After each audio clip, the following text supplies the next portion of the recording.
Op 20 maart vond de landelijke opschoondag plaats. Een dag waarop vrijwilligers door hun eigen straat, buurt en wijk trekken om op te ruimen. Ook in Brunsum waren talloze betrokken buren op de been. Voorzien van opvallende hesjes en prikstokken om hun steentje bij te dragen. Mensen die hun eigen buurt weer ontdekken en er eigenlijk achter komen dat een schone buurt gewoon veel leuker wonen is. Dat is volgens mij ook de slogan van vandaag. Hoe mooi je eigen buurt eigenlijk is. En zeker als die schoon is.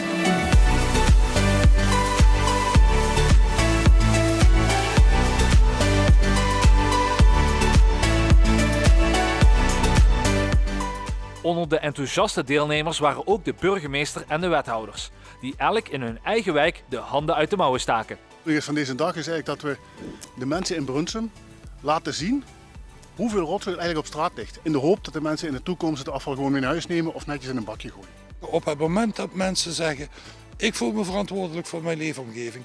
En of het er nou 50 zijn of 10, heb je een start gemaakt en ben je met iets bezig. In totaal deden er meer dan 200 Brunsumse vrijwilligers mee aan de opschoonactie. Een meer dan geslaagde opkomst. Als ik zie hoe de opkomst verdeeld is in alle wijken, ben ik daar trots op. En ook een aantal kinderen erbij. Dus dat was helemaal super, want bij de jeugd moet je beginnen, dat is de toekomst. En je ziet groot en klein doet mee hier in Oost. Dus en met dit stralende weer is dat best gezellig zo.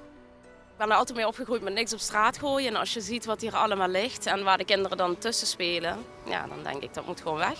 Het goede voorbeeld geven. Ik vind het leuk om te doen. Als je ziet dat het resultaat, ja, het geeft toch een beetje voldoening.